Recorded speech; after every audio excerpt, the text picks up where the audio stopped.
একবার চন্দ্রগুপ্ত চাণক্যজিকে বলেন, গুরুজি, আমার মনের মধ্যে একটি প্রশ্ন আছে, আর সেটা হলো, এমন কি কোনো উপায় আছে যে উপায়টা ব্যবহার করে আমরা আমাদের শত্রুকে কোনো রকমের যুদ্ধ ছাড়াই পরাজিত করে দিতে পারবো?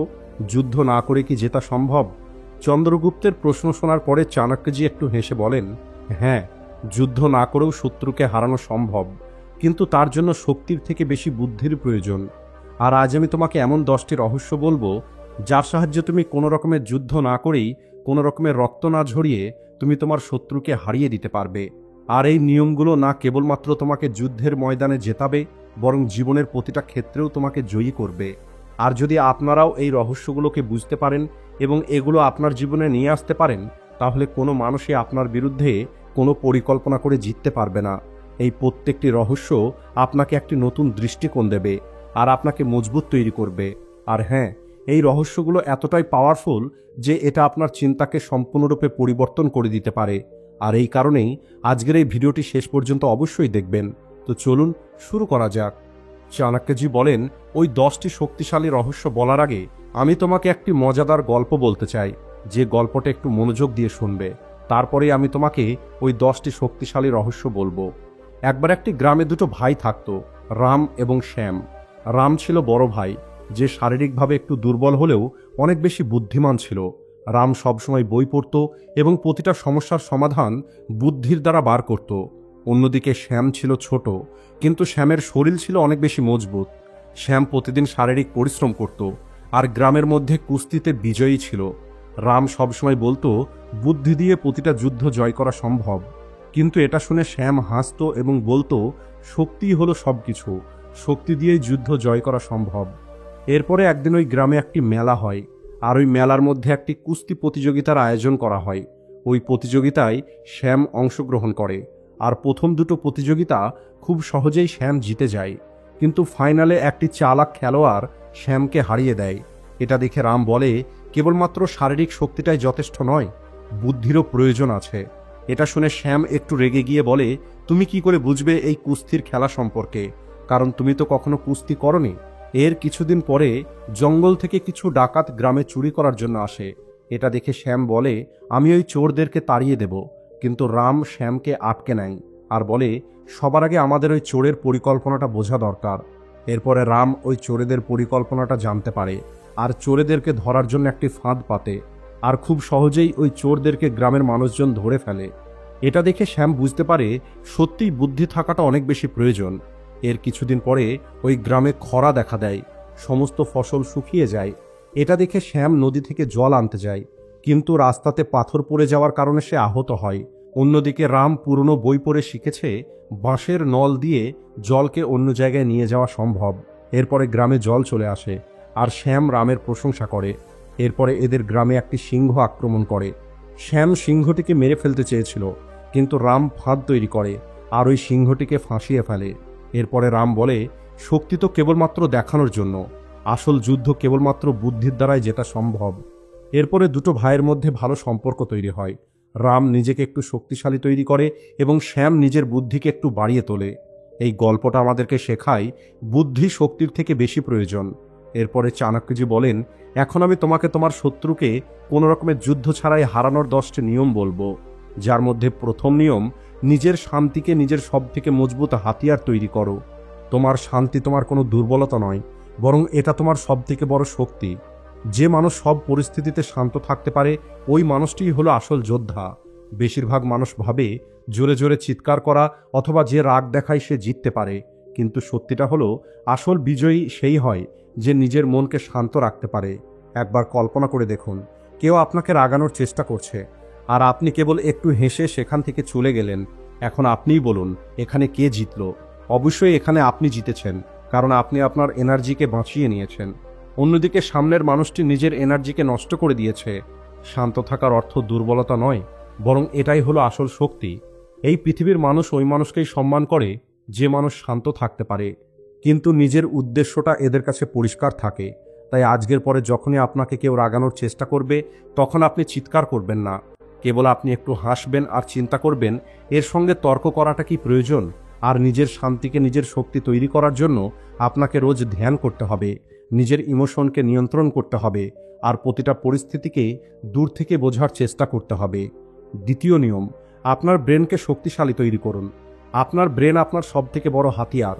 মানুষ শারীরিক শক্তিকে বাড়ানোর জন্য জিমে যায়, এক্সারসাইজ করে, কিন্তু আপনার আসল শক্তিটা আপনার ব্রেনের মধ্যে লুকিয়ে আছে।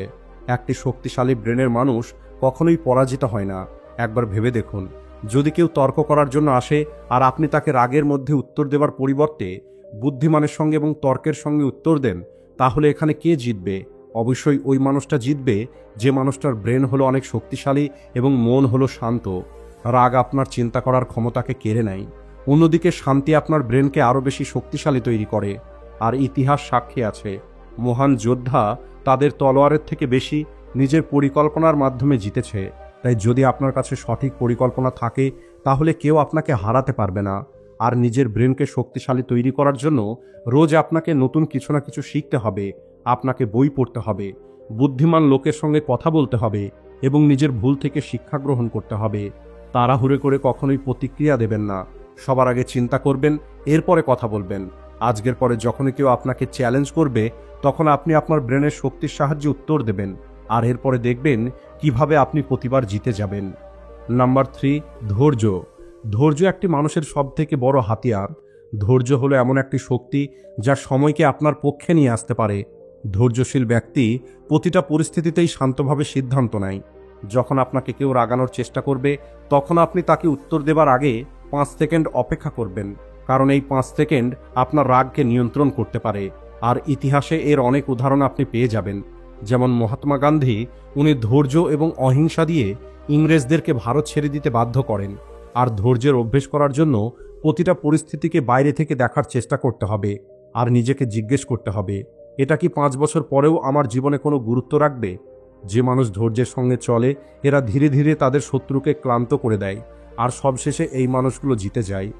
নাম্বার 4, কথার দ্বারা আক্রমণ করুন, হাতের দ্বারা নয়। আপনার মুখের কথা হলো সবথেকে ধারালো অস্ত্র। সঠিক সময়ে সঠিক কথার ব্যবহার আপনার শত্রুকে হারিয়ে দিতে পারে। উদাহরণ হিসাবে, যদি কেউ আপনার উপরে চিৎকার করে তাহলে আপনি শান্ত থেকে তাকে বলুন, আপনার রাগ হলো আপনার দুর্বলতা, আমার নয়। এই একটি কথা সামনের মানুষটিকে চিন্তায় ফেলে দেবে। আর নিজের শব্দকে হাতিয়ার তৈরি করার জন্য কম কথা বলতে হবে, কিন্তু শক্তিশালী কথা বলতে হবে। আত্মবিশ্বাসের সঙ্গে কথা বলতে হবে। বুদ্ধিমান মানুষগুলো কখনোই তর্ক করে না, এরা সঠিক জবাব দিয়ে সামনের মানুষটিকে চুপ করিয়ে দেয়। তাই আজকের পরে যখনই কেউ আপনাকে রাগানোর চেষ্টা করবে তখন আপনি উপযুক্ত কথার দ্বারা উত্তর দেবেন, রাগ দিয়ে নয়। নাম্বার 5, শান্ত ব্রেন। এটা হলো অনেক শক্তিশালী একটি হাতিয়ার। যে মানুষ তার নিজের রাগের উপরে নিয়ন্ত্রণ করতে পারে ওই মানুষটি সমগ্র পৃথিবী জিতে নিতে পারবে। রাগ আপনার চিন্তা করার ক্ষমতাকে কেড়ে নেয়, অন্যদিকে একটি শান্ত ব্রেন সব সমস্যার সমাধান খুঁজে বার করে। যখন আপনাকে কেউ রাগানোর চেষ্টা করবে তখন আপনি 3 সেকেন্ড অপেক্ষা করবেন, একটি লম্বা নিঃশ্বাস নেবেন আর নিজেকে মনে করাবেন আপনার ব্রেন হলো আপনার সবথেকে বড় শক্তি। উদাহরণ হিসাবে, যদি কেউ আপনার উপরে মিথ্যা অভিযোগ করে তাহলে রাগ করার পরিবর্তে আপনি শান্ত থেকে সঠিক তথ্যের সঙ্গে উত্তর দিন।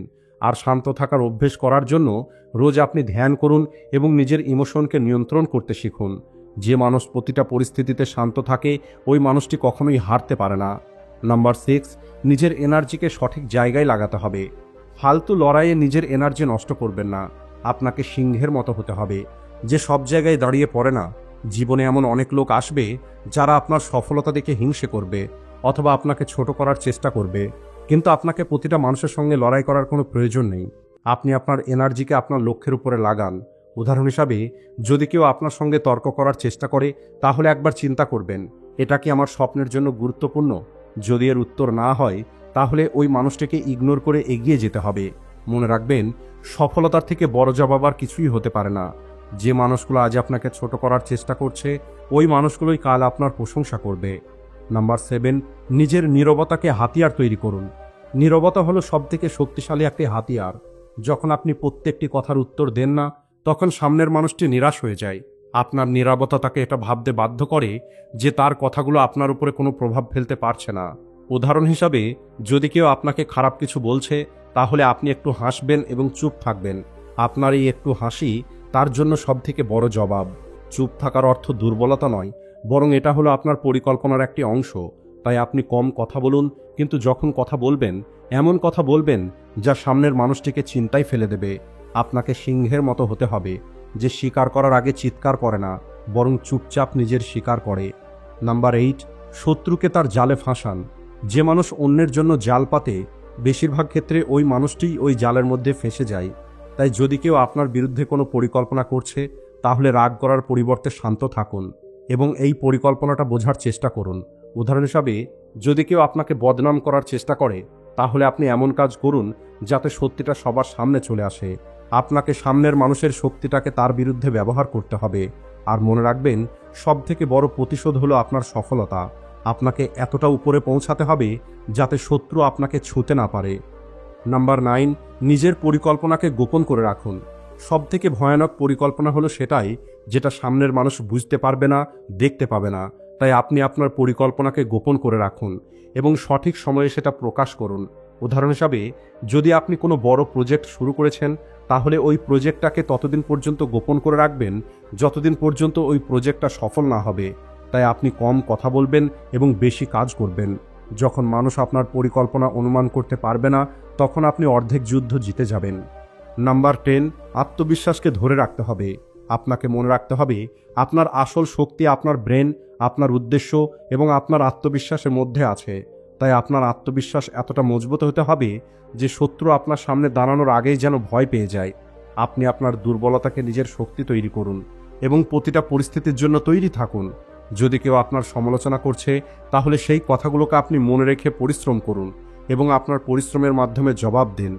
আর আত্মবিশ্বাস হলো ওই শক্তি যা সামনের মানুষের সঙ্গে কোনো রকমের লড়াই না করেই তাকে হারিয়ে দেয়।